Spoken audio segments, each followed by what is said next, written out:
Good morning to CEC second year commerce students. In this video, I am going to explain accountancy textbook. Now unit 1 depreciation. Dear students, our commerce subject we have two books. One book name is commerce and another book name is accountancy. In commerce subject you can get the 50 marks. In accountancy subject you can get the 50 marks. Total 100 marks for the annual exam. Dear students, every student need to know why the government makes books and teaches you through the teachers or lecturers or professors.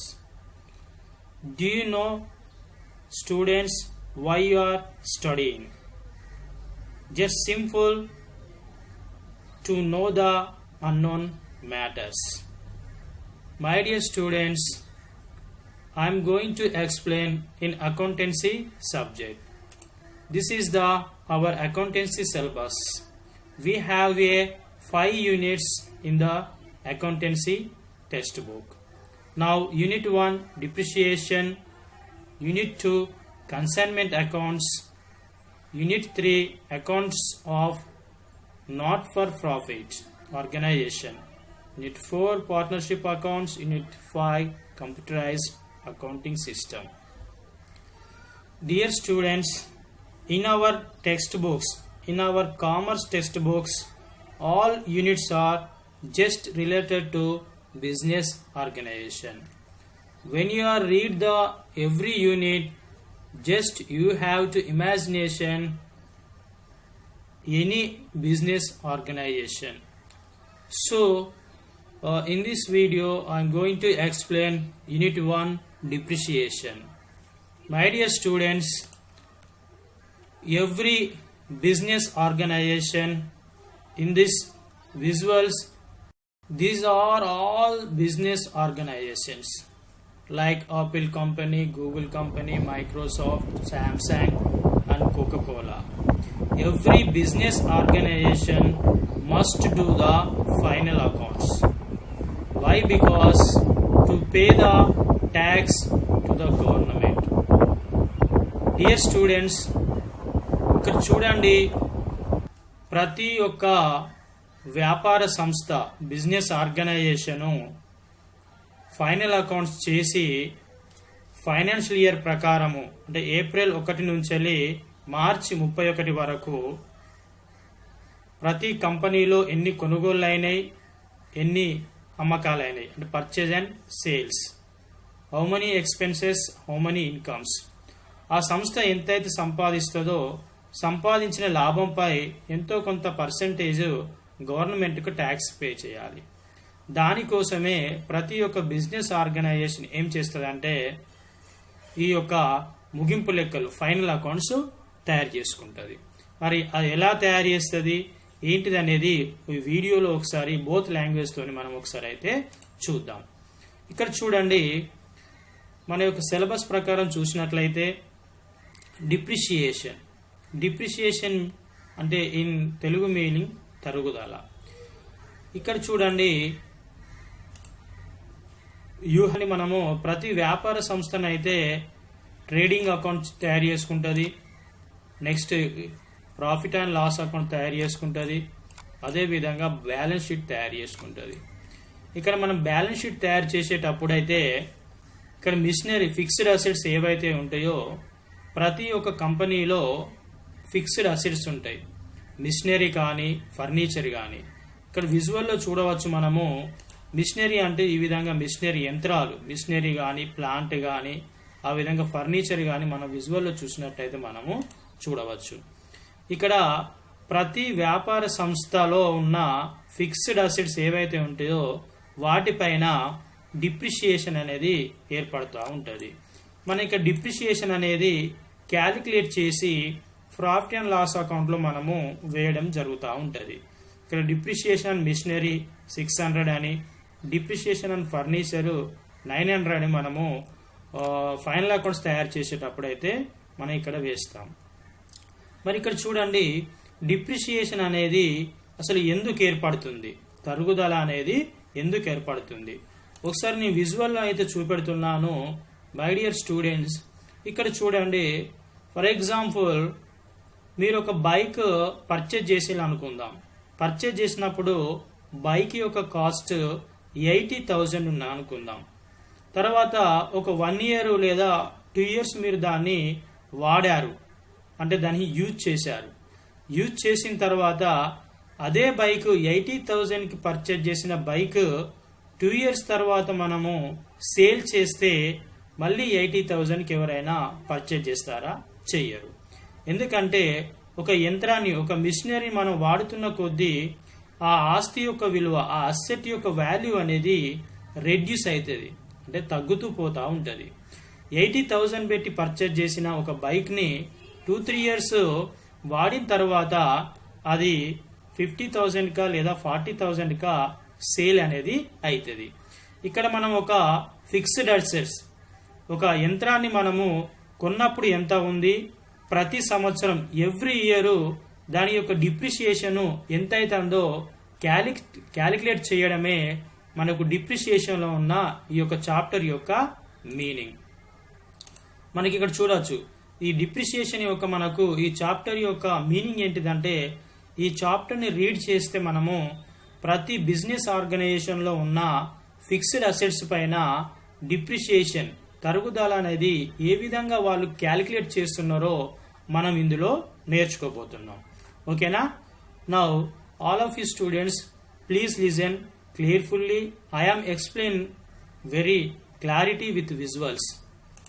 Here ఇక్కడ చూడండి, మరి depreciation అనేది ఎందుకు ఏర్పడుతుంది, కారణాలు ఏంటిది, అసలు fixed assets పైన డిప్రిషియేషన్ అనేది ఎందుకు ఏర్పడుతుంది, కాజెస్ ఆఫ్ డిప్రిషియేషన్. మనకు ఇక్కడ డిప్రిషియేషన్ ఏర్పడని కారణాలు అయితే మనకు ఒక 5-6 టైప్స్ అయితే ఉన్నాయి.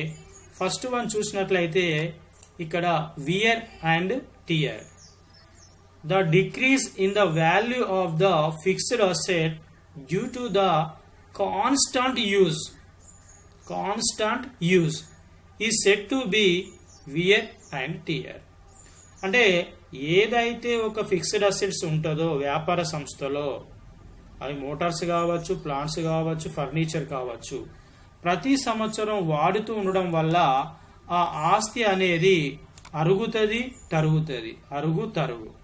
ఒక స్థిరాస్తిని నిరంతరం వినియోగిస్తూ ఉండడం వల్ల ఆ ఆస్తిలో విలువ క్రమేణా తగ్గిపోవడమే మనం అరుగు లేదా తరుగు డిప్రిషియేషన్ అంటాం. ఫర్ ఎగ్జాంపుల్ చెప్పాలంటే machinery, furniture and pictures. Now second one depletion, ఉద్గ్రహణ. It is the loss of natural resources, mineral wealth due to the constant extraction of raw material from mines, quarries, oil well, etc. ఈ depletion అంటే ఉద్గ్రహణ, అంటే సహజ వనరులైన ఇప్పుడు మనం బొగ్గు తవ్వడం వల్ల కానీ లేదంటే పెట్రోల్ని మనం వెలికి తీయడం వల్ల కానీ ఎంతో కొంత ఆస్తి అనేది తరుగుతా పోతా ఉంటుంది. నెక్స్ట్ నెంబర్ 3 చూసినట్లయితే యాక్సిడెంట్స్. ప్రతి వ్యాపార సంస్థకు కార్లు ఉంటాయి, బైకులు ఉంటాయి, remaining plants and machineries and furniture ఉంటుంది. సమ్ టైమ్స్ ఎప్పుడో ఒకసారి యాక్సిడెంట్స్ కావచ్చు. సో హియర్ యాక్సిడెంట్స్ వల్ల కూడా డిప్రిషియేషన్ అనేది ఒక కారణం అని మనం చెప్పుకోవచ్చు. The asset losses it's value if it is met with an accident. So ఇవి మనము డిప్రిషియేషన్కు గల కాజెస్. నెక్స్ట్ చూద్దాం, ఏదైనా ఒక ప్రాబ్లం తీసుకొని మనము ఈ డిప్రిషియేషన్ ఎలా క్యాలిక్యులేట్ చేస్తారో ఒకసారి చూద్దాం. Here in our subject in this syllabus we have two methods of calculating the depreciation. One method is fixed installment method. One method is fixed installment method. ఇక్కడ చూడండి, మనము ఫిక్స్డ్ అసెట్స్ పైన depreciation calculate చేయడానికి మనకు intermediate text బుక్లో 2 methods మాత్రమే మనకు ఇవ్వడం జరిగింది. ఒకటేమో ఫిక్స్డ్ ఇన్స్టాల్మెంట్ మెథడ్, స్థిర వాయిదాల పద్ధతి. నంబర్ 2 డైమినిషింగ్ బ్యాలెన్స్ మెథడ్ లేదా రెడ్యూసింగ్ బ్యాలెన్సింగ్ మెథడ్. ఈ టూ మెథడ్స్ లో మనము ఫిక్స్డ్ అసెట్స్ పైన డిప్రిషియేషన్ ఎలా క్యాలిక్యులేట్ చేస్తున్నామో మనము తెలుసుకోబోతున్నాము. ఓకేనా స్టూడెంట్స్? రైట్. ఎగ్జాంపుల్ గా ఒక ప్రాబ్లం అయితే తీసుకుందాం. మనం ఒక ప్రాబ్లం తీసుకొని, ఇది యాన్యువల్ ఎగ్జామ్ లో 5 మార్క్స్ కి వచ్చే ప్రాబ్లం అండి. ఇక్కడ ఎక్స్ప్లెయిన్ చేస్తున్నా చూడండి. ఎప్పుడు కానీ స్టూడెంట్స్ రిమెంబర్ ఏది పెట్టుకోవాలని గుర్తుంచుకోవాల్సింది ఏంటిదంటే, ఇన్ యువర్ యాన్యువల్ ఎగ్జామ్ లేదా when you are reading the textbook, when you are reading the problem, you must first of all you have to understand the problem. మొదటగా మీరు అర్థం చేసుకోవాల్సింది ఏంటంటే లెక్కే అర్థమైతే ఆటోమేటిక్ గా ఆన్సర్ అనేది వస్తుంది. ఎప్పుడు కానీ స్టార్టింగ్ నుంచి వెళ్ళి ఫుల్ స్టాప్ వరకు రీడ్ చేయండి. దాని వరకు మీరు ఏదైతే చదువుతున్నారో చదివేటప్పుడు ఏదో ఒక బిజినెస్ ఆర్గనైజేషన్ ని ఇమాజినేషన్ చేసుకోండి, ఊహించుకుంటూ రీడ్ చేయాలి. శ్రీనివాస్ అనుడితోనే ఇతను ఒక హ్యూమన్ మ్యాన్, ఇతను ఒక మనిషి అనేది మనము ఏదో ఒకటి ఊహించుకుంటూ మనము రీడ్ చేసుకుంటూ ఉండాలి. Okay, I'm going to explain కొంచెం very speedly. Srinivas bought a machine for ₹18,000. Srinivas అనే వ్యక్తి 18,000 రూపాయలకు ఒక మిషన్ ని పర్చేజ్ చేసిండట. శ్రీనివాసే సంస్థ అనుకోండి, బిజినెస్ ఆర్గనైజేషన్ అనుకోండి. శ్రీనివాస్ పర్చేజ్ చేస్తే ఆ మిషన్ అనేది సంస్థలోకి వస్తుంది. What comes in, what goes out. Machine అనే సంస్థలోకి వస్తుంది. ఈ 18,000 రూపీస్ అనేది సంస్థ నుంచి వెళ్ళి పోతుంది. It going from our organization. Okay, on 1st October 2010 and paid ₹2,000 for its installation. Machine అనేది శ్రీనివాస్ పర్చేజ్ చేసిండు. ఆ సంస్థలో మిషన్ అనేది మరి ఇన్స్టాల్ చేసేటప్పుడు, దాన్ని సెట్ చేసేటప్పుడు ఒక 2,000 రూపీస్ కూడా ఎక్స్పెన్సెస్ అయినాయి. సో ఆ 2,000 రూపీస్ కూడా సంస్థ నుంచి వెళ్ళి క్యాష్ అనేది పోతా ఉంది. Next, depreciation is charged at 10% under original cost method. Original cost method means fixed installment method. Every year accounts are closed at the end of financial year. Here it is the financial year start from 1st April to 31st March. These are 12 months of the financial year. For example, ఇక్కడ April 1st start అయితే in 2010 అనుకుంటే April, May, June, July, August, September, October, November, December 2010 తర్వాత next January 2011 వస్తుంది. ఇక్కడ year అనేది change అవుతుంది. Financial year లో year అనేది చేంజ్ అవుతుంది. అదే క్యాలెండర్ ఇయర్ లో మాత్రం ఇయర్ అనేది చేంజ్ కాదు. ఇక్కడ చూడండి, మనకు ఫైనాన్షియల్ ఇయర్ ప్రకారము ప్రతి సంవత్సరము ఫైనాన్షియల్ ఇయర్ ఎండింగ్ లో అకౌంట్స్ అనేది క్లోజ్ చేస్తారు. అంటే మనం ఫైనాన్షియల్ ఇయర్ ఎండింగ్ లోనే మనం డిప్రిషియేషన్ అనేది క్యాలిక్యులేట్ చేయాలి. ఎలా క్యాలిక్యులేట్ చేయాలో విత్ యానిమేషన్ తోని ఈ వీడియోలను అయితే ఎక్స్ప్లెయిన్ చేస్తున్నాను. So record necessary journal entries and also prepare machinery account for the first 3 years. 3 సంవత్సరాలకి మిషనరీ అకౌంట్ పైన డిప్రిషియేషన్ మనకు క్యాలిక్యులేట్ చేయమన్నాడు. జర్నల్ ఎంట్రీస్ కూడా మనకు ఇక్కడ మాత్రం ఎంట్రీ చేయాలన్నాడు. మనకు యాన్యువల్ ఎగ్జామ్ మాత్రము జర్నల్ ఎంట్రీస్ మాత్రము అడిగారు. సో ఇక్కడ డిప్రిషియేషన్ అనేది ఎలా క్యాలిక్యులేట్ చేయాలో ఒకసారి అయితే చూద్దాం. ఇక్కడ చెప్పాను నేను ఆల్రెడీ, ఒక బైక్ మనము పర్చేజ్ చేసినప్పుడు 80,000 ఉంటే దాన్ని ఎవ్రీ ఇయర్ వాడుతున్న కొద్దీ దాని యొక్క వాల్యూ అనేది తగ్గిపోతా ఉంటది. 80,000కు పర్చేజ్ చేసిన బైక్ ఒక 2 years తర్వాత అమ్ముతే అది 80,000కు ఎవరు కొనరు, మనం సేల్ చేస్తే ఎవరు కొనరు. 50,000 కానీ లేదంటే 40,000 కానీ వెళ్తుంది. ఇలానే మనం అనేది క్యాలిక్యులేట్ చేస్తాం. ఫర్ ఎగ్జాంపుల్ మిషనరీ అంటే ఇక్కడ చూడండి, ఇది ప్లాంట్, ఈ మిషనరీ అంటే ఇవన్నీ మిషనరీసే. ఓకేనా, ఒకసారి అయితే చూద్దాం. ఇక్కడ చూడండి సొల్యూషన్ చూసినట్లయితే, so cost cost of assets చూసినట్లయితే 18,000 ఏమో మిషనరీ పర్చేజ్ చేసినందుకు, 2,000 ఏమో ఎక్స్పెన్సెస్. టోటల్ కాస్ట్ వచ్చేసి 20,000. ఈ యొక్క యాన్యువల్ డిప్రిషియేషన్ చూసినట్లయితే, మన సంవత్సరం యొక్క తరుగుదల చూసినట్లయితే మనం క్యాలిక్యులేట్ చేస్తే cost of the asset into మనకి ఇక్కడ డిప్రిషియేషన్ ఎంత ఇచ్చిందంటే 10% ఇచ్చారు. సో 10% చేస్తే 20,000 ఇంటూ 10/100. ఇక్కడ 0కి 0కి క్యాన్సిల్ చేస్తే, ఇక్కడ 0కి 0 క్యాన్సిల్ చేస్తే రిమైనింగ్ మిగిలింది 2,000. ఈ 2,000 యాన్యువల్ డిప్రిషియేషన్, సంవత్సరం యొక్క తరుగుదల. ఓకే, ఈ డిప్రిషియేషన్ ని మనము ఈ యొక్క మిషనరీ అకౌంట్ లో మనం ఎలా పోస్టింగ్ చేయాలో ఒకసారి విజువల్ అయితే చూద్దాం.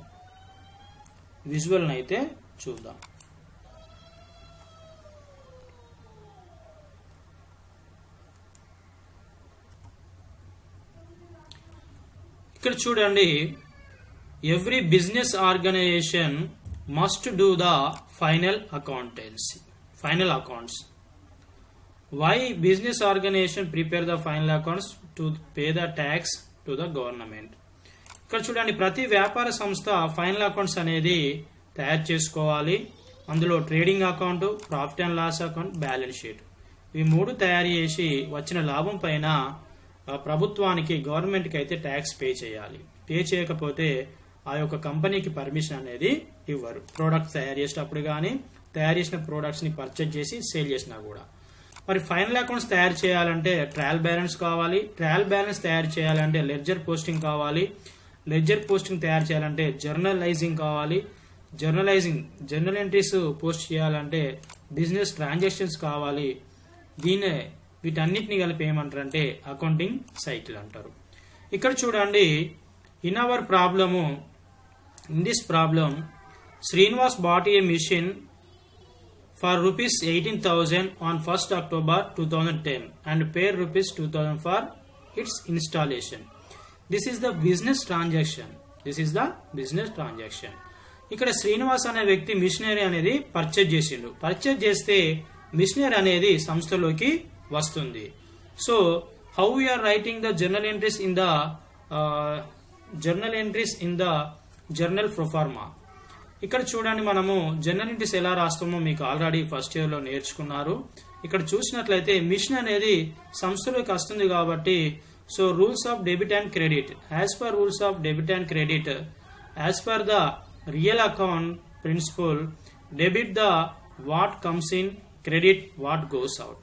ఇక్కడ మిషన్ అనేది సంస్థలోకి వస్తుంది కాబట్టి మిషన్ ఏం చేయాలి, మనము డెబిట్ చేయాలి. So that's why machinery account debit. Next 18,000 cash అనేది పోతా ఉంది. క్యాష్ అనేది అసెట్. 18,000 ప్లస్ 2,000 మొత్తం 20,000 క్యాష్ అనేది cash going from our business organization. So as per real account credit the what goes out. Cash అనేది పోతుంది కాబట్టి క్యాష్ అకౌంట్ ఏం చేసినామో క్రెడిట్ చేసినాం. సో జర్నల్ ఎంట్రీస్ చేసిన తర్వాత నెక్స్ట్ ఏం చేయాలి, లెడ్జర్ పోస్టింగ్ చేయాలి. లెడ్జర్ పోస్టింగ్ లో ఇక్కడ డెబిట్ ఉండాలి, DR,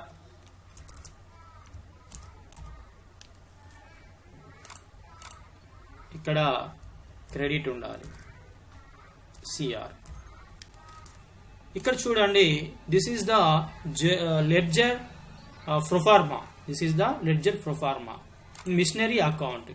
so what is the journal entry here? Missionary account data to cash account. So we are preparing the ledger posting, we are preparing the missionary account. Here ఈ యొక్క చిట్టా పద్ధతిలో ఈ యొక్క journal ఎంట్రీలో machinery account ఏమైంది, debit అయింది. కాబట్టి debit side రాయండి, దానికి ఆపోజిట్ ఉన్నది టు క్యాష్ అకౌంట్ 20,000. ఓకేనా, టు క్యాష్ అకౌంట్ 20,000. ఇక్కడ చూడండి, మన మిషనరీ అకౌంట్ అయితే ఈ విధంగా ప్రొఫార్మా అయితే ఉంటుందండి. Date, particulars, amount. This is the debit side. Date, particulars, amount. This is the credit side. మీరు నోట్స్ లో ఎలా ప్రాక్టీస్ చేయాలి, యాన్యువల్ ఎగ్జామ్ లో ఎలా ఎగ్జామ్ రాయాలి, మోడల్ క్వశ్చన్ పేపర్ ఎలా ఉంటుందో నేను ఈ వీడియోలో చూపెడతాను. దానికి సంబంధించినవి కూడా మీరు డౌన్లోడ్ చేసుకోవచ్చు. డిస్క్రిప్షన్ లో అయితే ఇస్తాను. నేను పూర్తిగా అయితే వీడియో అయితే చూడండి. ఇక్కడ చూడండి machinery account data to cash account. Machinery account data to cash account. 1st October 2010 October 1వ తారీఖు నాడు మనం మిషనరీ పర్చేజ్ చేసినాం కాబట్టి 20,000. సో ఈ 20,000 పైన మనము డిప్రిషియేషన్ అనేది ఎవ్రీ ఇయర్ ఇక్కడ చూడండి ఫైనాన్షియల్ ఇయర్ ఎండింగ్ లో మనము end of the financial year ending లో మనము డిప్రిషియేషన్ అనేది క్యాలిక్యులేట్ చేయాలి. ఫైనాన్షియల్ ఇయర్ ఎండింగ్ డేట్ ఎప్పుడు మనకు ఇక్కడ చూడవచ్చు మీరు మార్చి 31. ఇక్కడ చూసినట్లయితే ఫైనాన్షియల్ ఇయర్ ఎండింగ్ లో చూసినట్లయితే ఇక్కడ ఈ విధంగా ఉంటదండి. 31 మార్చి 2011. ఇక్కడ 2010 ఉంది, ఇక్కడ 2011 వచ్చింది. అంటే ఫైనాన్షియల్ ఇయర్ లో ఇయర్ అనేది చేంజ్ అవుతుంది. ఇక్కడ డిప్రిషియేషన్ చూసినట్లయితే మనం ఇక్కడ క్యాలిక్యులేట్ చేసుకోవచ్చు. 20,000 ఇంటూ డిప్రిషియేషన్ పర్సెంటేజ్ ఎంత 10/100 ఇంటూ ఇక్కడ చూడండి అక్టోబర్ 1వ తారీఖు నుంచి మార్చి 31 వరకు కేవలం 6 months మాత్రమే అవుతుంది. సంవత్సరానికి తరుగుదల ఎంత 2,000. ఇక్కడ 6 నెలలకు ఎంత అవుతుంది అంటే 1,000 రూపాయలు మాత్రమే అవుతుంది. ప్రతి సంవత్సరము తరుగుదల అనేది 2,000 మాత్రమే ఉంటుంది ఈ ఫిక్స్డ్ ఇన్స్టాల్మెంట్ మెథడ్ లో. ఎవ్రీ ఇయర్ 2,000 మాత్రమే మనం క్యాలిక్యులేట్ చేయాలి. ఇక్కడ మనకు 6 months అవుతుంది కాబట్టి 6 month కి మనం క్యాలిక్యులేట్ చేసినాం. అప్పుడు మీరు ఏం చేయాలి అంటే ఎటువైపు ఎక్కువగా ఉందో బ్యాలెన్సెస్ చేయాలి. Balance carry down, balance broad down, నిలువలు తేల్చడం అంటారు. ఇక్కడ చూసినట్లయితే ఇటు సైడ్ చూసినట్లయితే 20,000 ఉండి ఇటు సైడ్ 20,000 వేయండి. ఈ 20,000 ఇట్లకి వెళ్ళి 1,000 రెడ్యూస్ చేస్తే రిమైనింగ్ అమౌంట్ ఎంత ఉంటుంది అంటే 19,000 ఉంటుంది. ఈ 19,000 ఏమంటారు అంటే బై బ్యాలెన్స్ క్యారీ డౌన్ అంటారు. ఇక్కడ 31st March 2011 సేమ్ డేట్.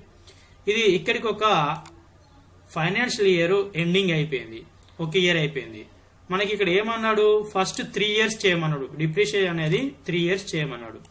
ఇక్కడ ఫైనాన్షియల్ ఇయర్ అనేది 1 year కంప్లీట్ అయిపోయింది కాబట్టి ఇది నెక్స్ట్ ఇయర్ డేట్ ఏమొస్తుంది 31st March తర్వాత April 1st వస్తుంది. నెక్స్ట్ డేట్ ఏమొస్తుంది April 1st 1/4/2011. నెక్స్ట్ ఈ ఇయర్ కూడా మనం డిప్రిషియేషన్ మనం క్యాలిక్యులేట్ చేసుకోవాలి కదా. ఈ ఇయర్ డిప్రిషియేషన్ క్యాలిక్యులేట్ చేసుకుంటే ఈ ఇయర్ వచ్చేసి 31st March 2012. ఇక్కడ ఇయర్ అనేది చేంజ్ అవుతా ఉంటది. ఫైనాన్షియల్ ఇయర్ లో ఇయర్ అనేది చేంజ్ అవుతా ఉంటది. సో ఇక్కడ డిప్రిషియేషన్ ఎంత అవుతుంది మనకు 2,000. ఇక్కడ మనం చూడొచ్చు, విజువల్ లో చూడవచ్చు 1వ తారీఖు 4వ నెల నుంచి 31 మార్చి 2012 వరకు అక్షరాల 1 year 12 months. 12 months యొక్క డిప్రిషియేషన్ చూసినట్లయితే 2,000. ఎవ్రీ ఇయర్ 2,000 ఉంటుంది, ఎందుకంటే ఇది ఫిక్స్డ్ ఇన్స్టాల్మెంట్ మెథడ్ కాబట్టి. మరి నెక్స్ట్ చూసినట్లయితే ఈ 19,000 ఇక్కడ వేయాలి, నిల్వలు తేల్చాలి. బ్యాలెన్సెస్ 19,000 ఇటువైపు వేయాలి. వేసిన తర్వాత 19,000 నుంచి 2,000 తీసేస్తే రిమైనింగ్ 17,000 ఉంటుంది. ఈ 17,000 ఏమని రాయాలంటే బై బ్యాలెన్స్ క్యారీ డౌన్ అని రాయాలి. రాసిన తర్వాత నెక్స్ట్ డేట్ మాత్రం సేమ్ డేటే వేయాలి. నెక్స్ట్ 31st March తర్వాత నెక్స్ట్ డేట్ ఏమొస్తుంది 1st 4th 2012. నెక్స్ట్ దీన్ని ఏమనాలంటే బ్యాలెన్స్ బ్రాడ్ డౌన్ అంటారు. B/D అంటే బ్రాడ్ డౌన్. ఇప్పుడు మనకు ఇది 17,000 ఉంది. ఇక్కడికి ఒక ఫైనాన్షియల్ ఇయర్ కంప్లీట్ అయిపోయింది. ఇక్కడికి ఒక ఫైనాన్షియల్ ఇయర్ కంప్లీట్ అయిపోయింది. టోటల్ మనం చేయాల్సింది 3 years కి డిప్రిషియేషన్ అనేది మనము క్యాలిక్యులేట్ చేయాలి. ఈ సంవత్సరం కూడా డిప్రిషియేషన్ క్యాలిక్యులేట్ చేస్తే ఇక్కడ చూడండి 2012 నుంచి 2013. This is the financial year starting, this is the financial year ending. Total 12 months అంటే 1 year. 1 year యొక్క డిప్రిషియేషన్ ఎంత 2,000. ఇప్పుడు ఏం చేయాలి అంటే 70,000 ఇక్కడ వేయాలి, నెక్స్ట్ 17,000 ఇక్కడ వేయాలి. 17,000 నుంచి 2,000 రెడ్యూస్ చేయండి. రెడ్యూస్ చేస్తే remaining balance 15,000. This is the balance carry down. By balance carry down you have to right the next you have to right the date 31st March 2013. ఇక్కడికి ఫైనాన్షియల్ ఇయర్ క్లోజ్ అయిపోయింది. Next financial year కి ఆ యొక్క machinery యొక్క value ఎంత ఉందో ఒకసారి చూద్దాం. ఇక్కడ చూసినట్లయితే 15,000 ఉందండి. 15,000 ఉంది. ఇక్కడ చూద్దాం మనము. ఇక్కడ మిషనరీ పర్చేజ్ చేసింది కదా 2010లో 20,000కు మిషనరీ అనేది పర్చేజ్ చేసిండు. 20,000కు మిషనరీ అనేది పర్చేజ్ చేసిండు. ఇక్కడ చూడవచ్చు, మన విజువల్లో చూడవచ్చు. ఒక మిషనరీ 20,000కు పర్చేజ్ చేస్తే ఒక 6 నెలలు వాడుకుంటే 1,000 రూపాయలు దాని యొక్క ఆస్తి విలువ 1,000 రూపాయలు తగ్గింది. ఇంకొక సంవత్సరం వాడుకుంటే 2,000 తగ్గింది. ఇంకొక సంవత్సరం వాడుకుంటే కూడా ఆస్తి యొక్క విలువ 2,000 తగ్గింది. మొత్తానికైతే 3 సంవత్సరాల తర్వాత కొన్నప్పుడేమో 20,000 ఉండే మిషనరీ యొక్క విలువ. ఒక 3 సంవత్సరాలు దాన్ని వాడిన తర్వాత అది ఎంతకు అమ్ముడు పోతుంది అని తెలుస్తా అంటే 15,000కు అమ్ముడు పోతుంది అని మనకు తెలుస్తా ఉంది. సో ఇలా ప్రతి ఎవ్రీ ఇయర్ ఈ మిషనరీ అకౌంట్ అనేది ఈ విధంగా తయారు చేస్తారండి. ఇలా ప్రతి వ్యాపార సంస్థలో, బిజినెస్ ఆర్గనైజేషన్ లో అకౌంటెంట్ వాళ్ళు ఈ విధంగా లెక్కలు చేస్తారు. ఎలా లెక్కలు చేస్తారో తెలియని విషయాలు తెలుసుకోవడానికి మనకు ఈ టెక్స్ట్ బుక్ లో ప్రాబ్లమ్స్ అయితే ఇవ్వడం జరిగింది.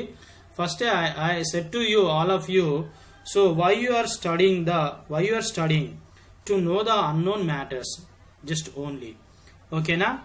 Next, this is the model question paper.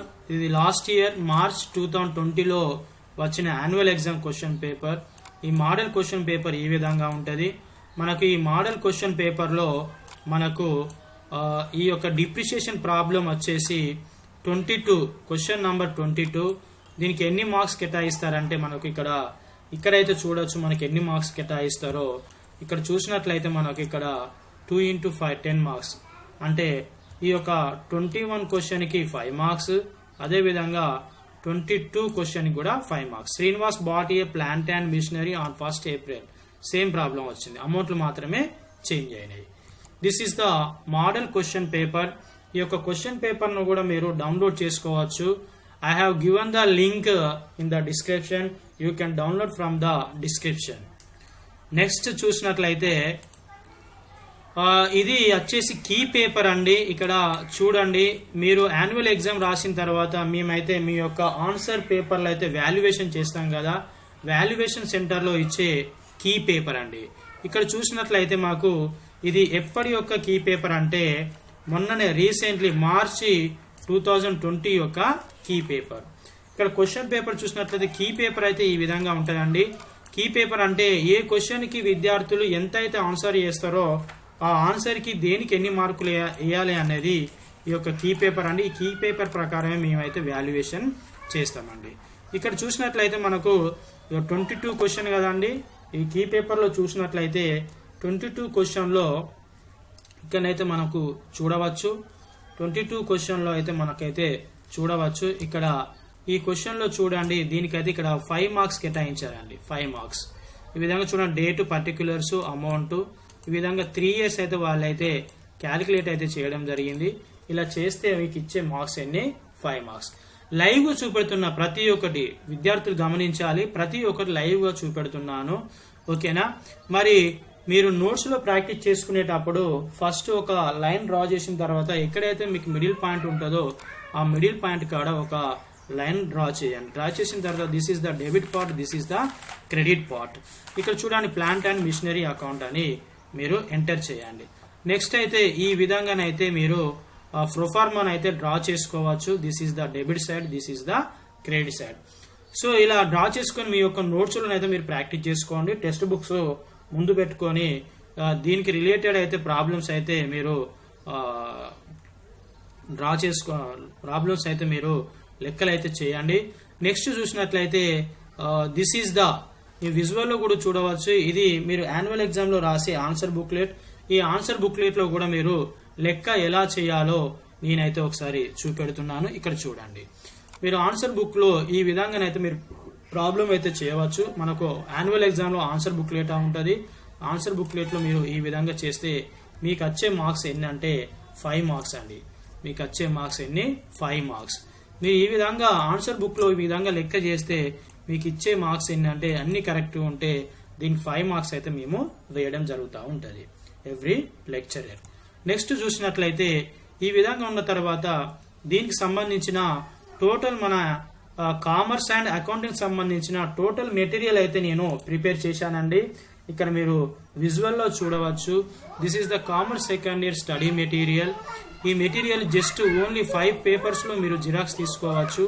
ఏ లెక్క 20 మార్క్స్ కి ఏ లెక్క ప్రిపేర్ కావాలి, 10 మార్క్స్ కి ఏ లెక్క ప్రిపేర్ కావాలి అనేది every theory questions, theory material అయితే మనకి ఇవ్వడం జరిగింది.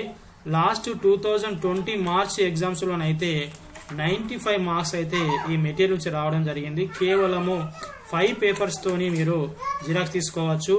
ఇది కూడా మీరు పీడిఎఫ్ ఫైల్ లో ఉంది, ఇది కూడా మీరు డౌన్లోడ్ చేసుకోవచ్చు.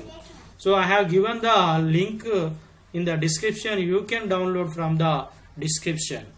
ఇక్కడ చూడండి మీరు ఎలా డౌన్లోడ్ చేసుకోవాలి ఇవన్నీ మీకైతే విజువల్ అయితే చూపెడతా. ఇక్కడ చూడండి మన అయితే యూట్యూబ్ ఛానల్ అయితే ఉంది. దీంట్లో సెకండ్ ఇయర్ సంబంధించిన ఆల్ లెసన్స్ అయితే నేనైతే ప్రాబ్లమ్స్ అయితే ఎక్స్ప్లెయిన్ చేసి విత్ యానిమేషన్ తోనైతే ఎంటర్ చేస్తాను, మీరైతే చూసుకోవచ్చు. ఇక్కడ చూడండి డిస్క్రిప్షన్ లో ఈ విధంగా లింక్స్ అయితే నేను ఇస్తాను. లింక్ మీద డౌన్లోడ్ చేసిన వెంటనే మీరు మెటీరియల్ డౌన్లోడ్ చేసుకోవచ్చు. తర్వాత ఈ యొక్క ఆన్సర్ బుక్లెట్ కూడా మీరు డౌన్లోడ్ చేసుకోవచ్చు.